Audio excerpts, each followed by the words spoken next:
Olá, meus queridos alunos, vocês estão bom, né? Bem-vindos ao Vale Cursos. Meu nome é Gustavo do Vale e hoje nós vamos aprender sobre JavaScript. Então, eu já tinha comentado que JavaScript é uma linguagem que está em todo lugar. E agora a gente vai ver que isso de fato é verdade. Bom, vocês lembram que eu falei que JavaScript estava em todo lugar? Então, vou mostrar aqui na tela para vocês. Se a gente vem aqui no nosso browser, escolhe a opção, a gente vai no modo inspeção, né? Vamos supor que aqui estivesse fechado. A gente vai lá no modo de inspeção e aqui tem o console. A gente abre aqui e se a gente utilizar a sintaxe de JavaScript, por exemplo, console.log,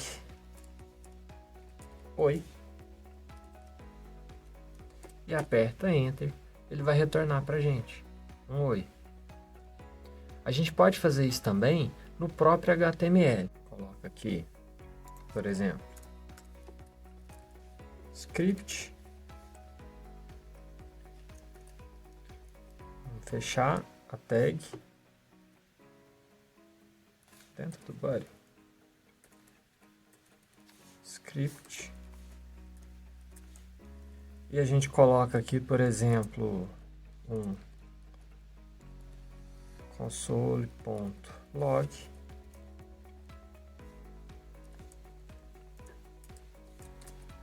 olá do HTML. A gente salva, vai lá na nossa página e atualiza a nossa página. Olha lá. A gente tem agora um olá do HTML.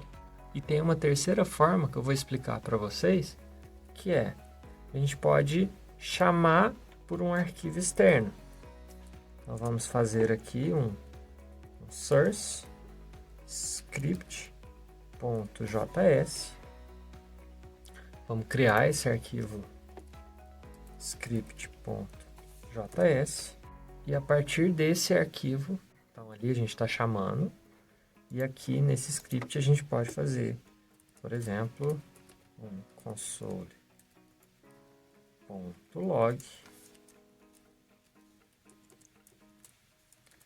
olá de um arquivo externo. Vou salvar.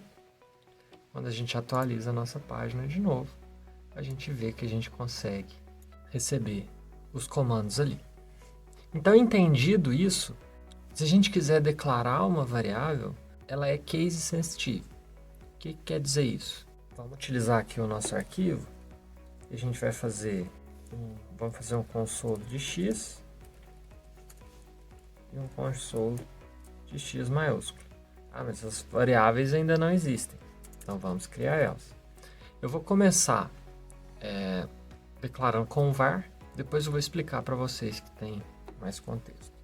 Então eu vou fazer um var x igual a x minúsculo e um var x maiúsculo que vai ser igual a x maiúsculo. Se a gente salva, vamos lá para o nosso browser. Agora a gente atualiza e a gente vê x minúsculo, x maiúsculo. Então ele é case sensitive. Outra coisa que eu vou explicar para vocês é que a gente pode declarar variáveis com var, let, const. Vou chamar um y aqui. Vou simplesmente chamar de y. A gente pode declarar dessas três formas. Console.log y. Qual que é a diferença dessas três formas? Nós podemos declarar com var, que é uma variável global, com let, que é uma variável local, e com const, que é uma constante. Então, qual que é a diferença entre elas? O var, como ele é global, você vai conseguir acessar ele de vários lugares, vai ter um escopo mais amplo. Em compensação, você também está reservando memória em um escopo amplo. O let, como é uma variável local, ela tem um escopo mais delimitado. Então, você não vai guardar a memória em um escopo externo, apenas nesse escopo local. E o const é uma variável constante na qual você não pode mudar o valor. Uma vez que você atribuiu o valor, você não consegue mudar. Vai existir alguns casos, quando a gente tratar de objetos, que você vai ver que a gente já reservou o espaço do objeto. A gente está alterando os itens desse objeto, por exemplo, um array. Então, com isso, a gente consegue declarar um array com const e mesmo assim atualizar ele, alterar os itens que estão nesse array. E aí a gente vai para a próxima parte, que é como definir o identificador, como dar o nome a uma variável. Em JavaScript, a gente pode a gente declara uma variável, como eu disse, ela já é case sensitive, então maiúsculo e minúsculo vai fazer diferença. E a gente também tem que ela começa com letra, mas o que é uma letra em JavaScript? São as 26 letras do alfabeto em inglês, mais cifrão, mais o underline e caracteres de outras línguas. Por exemplo, em português, o cedilha, o A com algum acento e etc. Mas caracteres estranhos para a gente, né, como um chinês, um russo, ele também é considerado como uma letra. E dígitos. Então, dígitos são dígitos numéricos de 0 a 9. Então, em resumo, declarar uma variável, você precisa de uma letra seguido de letras ou dígitos. Tranquilo? Então, por exemplo, vamos ali no nosso código, vamos declarar algumas constantes. Nós temos, por exemplo, user name. Eu não estou nem muito preocupado com o valor dela, não. É mais com o nome dessa variável. Então, eu vou deixar nomes estranhos aqui. A gente tem, por exemplo, uma variável user name. Ela também seria válida. A gente tem também um cache.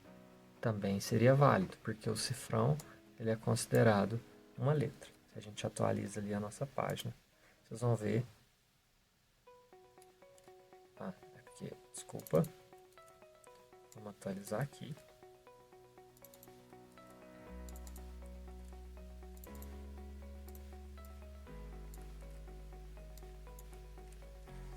Vamos ali na nossa página, vamos rodar e vocês podem ver que a gente consegue utilizar as três variáveis. Mas e se eu começar a declarar uma variável, alguma constante, que ela vai chamar, por exemplo, first name. Aqui, ó, vocês podem ver que ele já acusa um erro, porque a gente não pode ter um espaço em uma variável.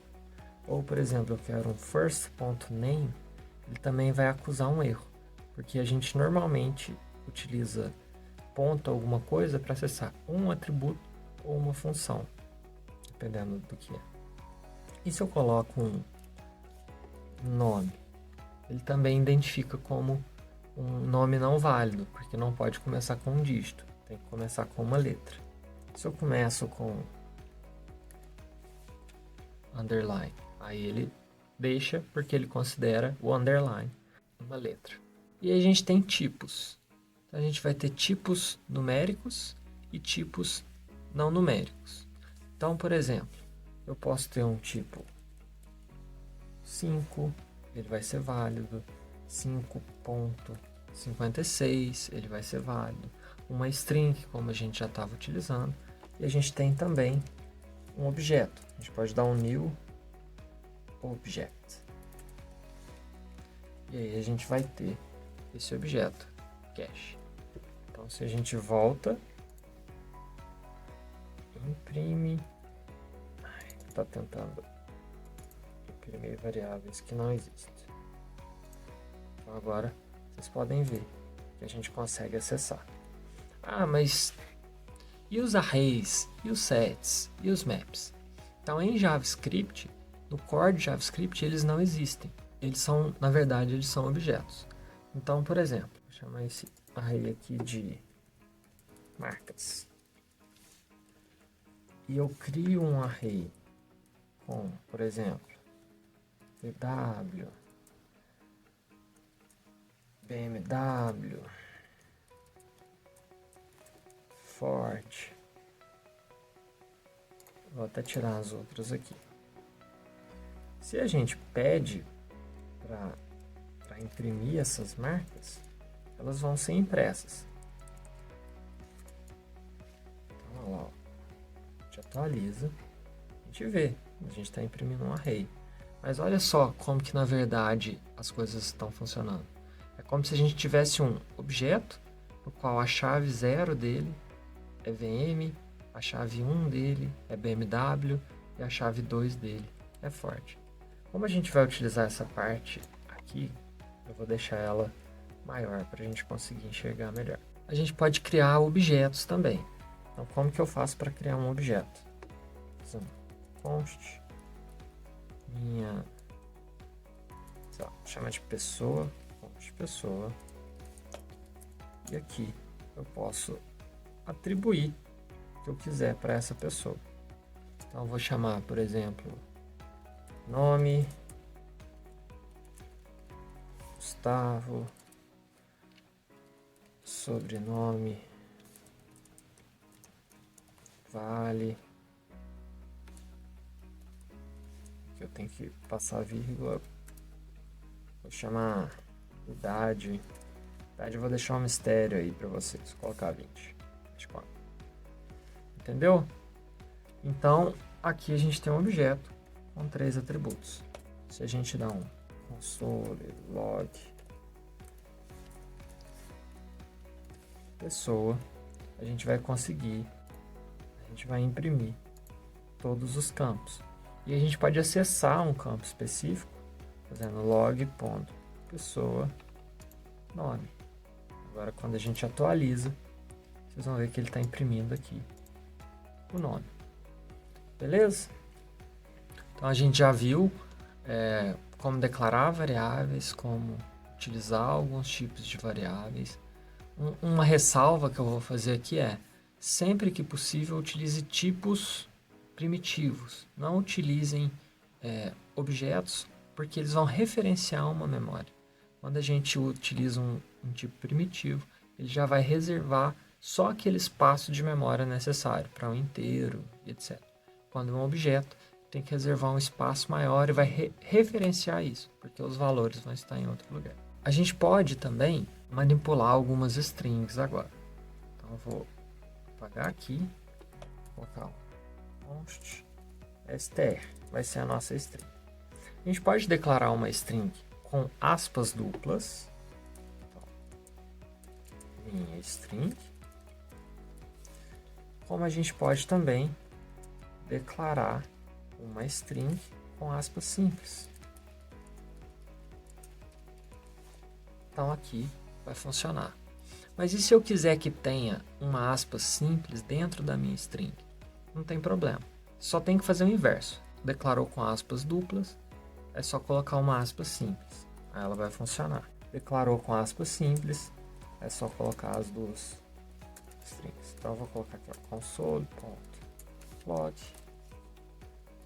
str. Vamos copiar aqui. str2.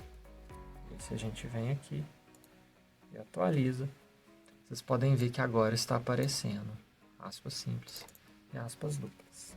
A gente pode também fazer algumas operações com essas strings. Por exemplo, a gente pode utilizar o slice quando eu quero partir essa string.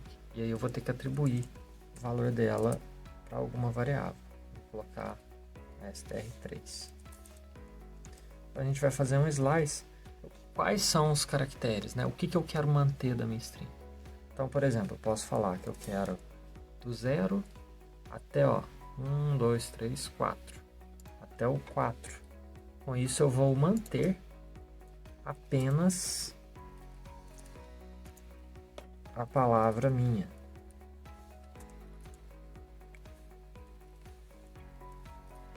Olha lá, ó. Se a gente ali da nossa página. Ela ficou 0, 0, 1, 2, 3. Ele é exclusivo, né? Esqueci dessa parte. Então, até o 5. Agora eu vou ter o min. A gente tem outros métodos, por exemplo, o substring, o substr. A gente pode fazer o replace. Então eu posso fazer, por exemplo, const str4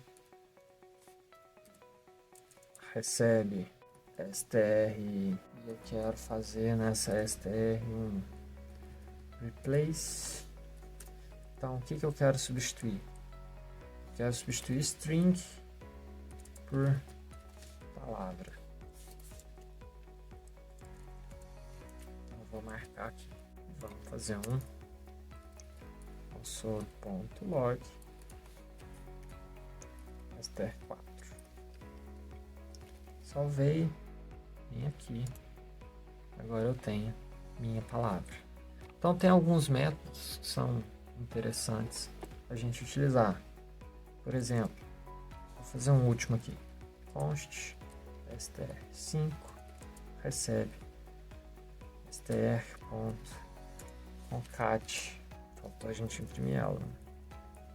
console.log str5. E agora a gente tem a nossa string pronta. A gente pode também, no contexto de front-end, né, fazendo ali a nossa aplicação, utilizar string literals. O que é isso? A gente vai mesclar as tags do HTML com o código em JavaScript. Então, como que a gente faz isso? Vamos supor que aqui no nosso index, aqui no final, a gente vai fazer o seguinte. Vamos colocar um parágrafo aqui. Vou chamar esse, vou dar um ID para esse parágrafo de demonstração. E aí aqui não tem nada. No nosso script, como a gente já viu que as variáveis, eu vou apagar ele. E nós vamos fazer um const, vou chamar de header. Eu vou só dar um nome aqui para ele. Template literals.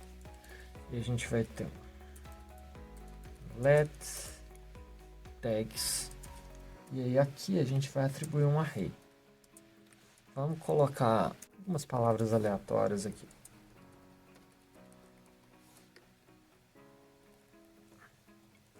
Tem que escrever certo, né, Gustavo?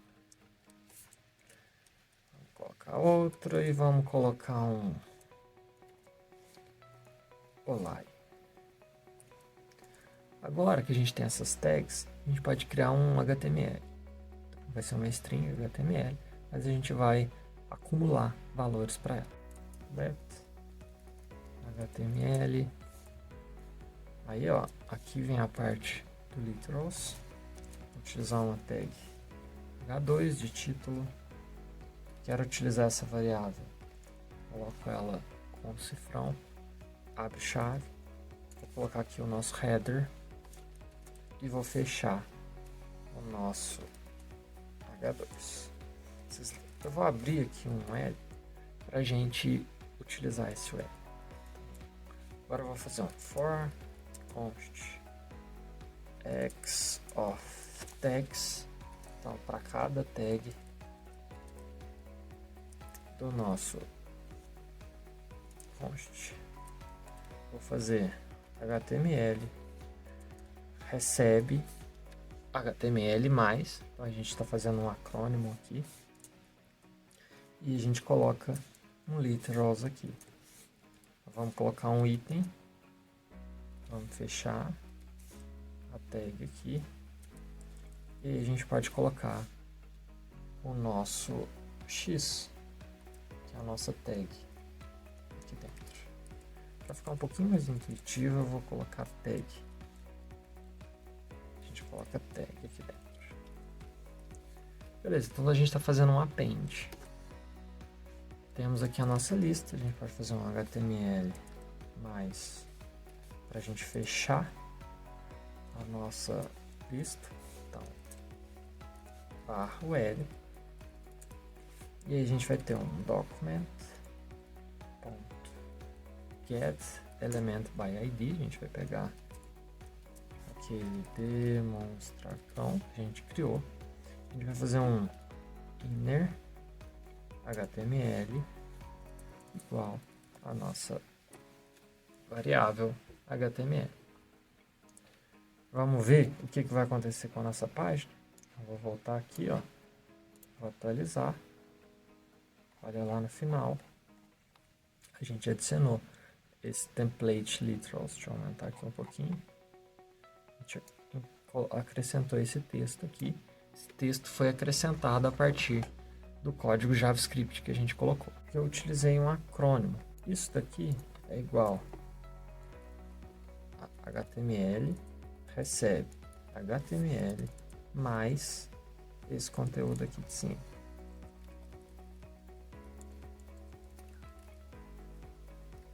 E a gente pode fazer isso com vários outros operadores. Então, posso fazer uma subtração, aí seria menos igual. Eu posso fazer com uma soma, ó, uma multiplicação. Posso fazer com uma divisão. Então, seria barra igual. Então, eu posso fazer de múltiplas formas. Tem uma propriedade que é interessante também, que ela chama módulo. Não sei se vocês conhecem, mas ele pega o resto da divisão.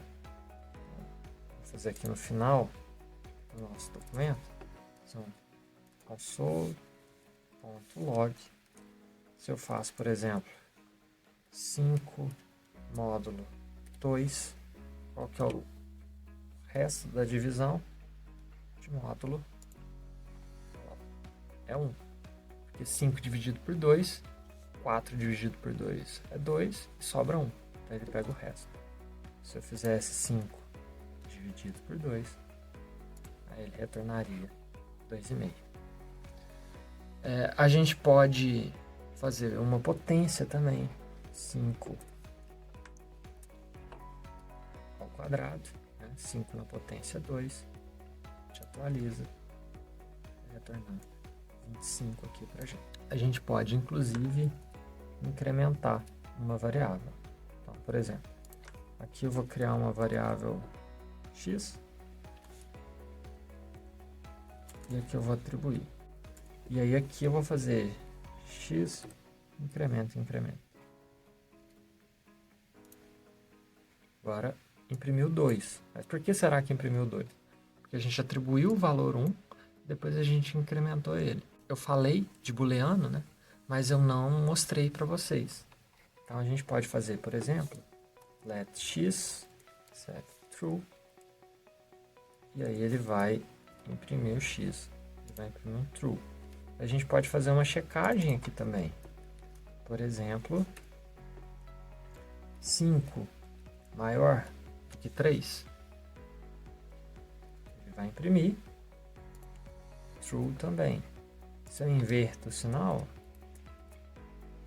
5 menor do que 3, ele vai imprimir false, porque 5 é maior. Posso colocar um igual aqui, vai continuar imprimindo false. Mas se eu coloco um 5, ele vai fazer checagem. Tem outro ponto de JavaScript que a gente utiliza. Se a gente utilizar 2 iguais, ele vai fazer a checagem do valor, apenas do valor. Então, 5 numérico igual a 5 string. Sim. Mas se a gente faz uma checagem com 3 iguais, ele vai imprimir falso. Porque com 3 iguais ele faz a checagem também de tipo. Então, ele olha o valor e o tipo. Tem alguns casos em JavaScript, né, que torna estranho as operações. Por exemplo, 5 mais 5, ele vai imprimir 10, é claro. Mas se a gente coloca 5 mais 5, onde o segundo 5 é uma string, ele vai imprimir 55, porque ele concatena as strings com mais. O operador ternário, ele é legal. Ó, o 5 vai receber o valor. Vou passar uma condição. Se 5 for maior aqui 3, o x vai ter o valor de true. Vou colocar um é maior. Caso contrário, então os dois pontos, você vai colocar é menor. E aí quando a gente atualiza, ele está mostrando é maior. Mas se a gente deixa essa afirmação falsa, ele vai para a segunda opção, é menor. Eu já vou parar por aqui para essa aula não ficar muito longa. E depois a gente volta, onde eu vou dar alguns detalhes de arrays, sets e maps, para vocês terem um entendimento melhor. É isso aí. Muito obrigado você que ficou até aqui, que curte os nossos vídeos, que é inscrito no nosso canal. Se ainda não fez, tá vendo que o conteúdo vale, que vocês vão aprender. E é isso aí. Muito obrigado. Valeu!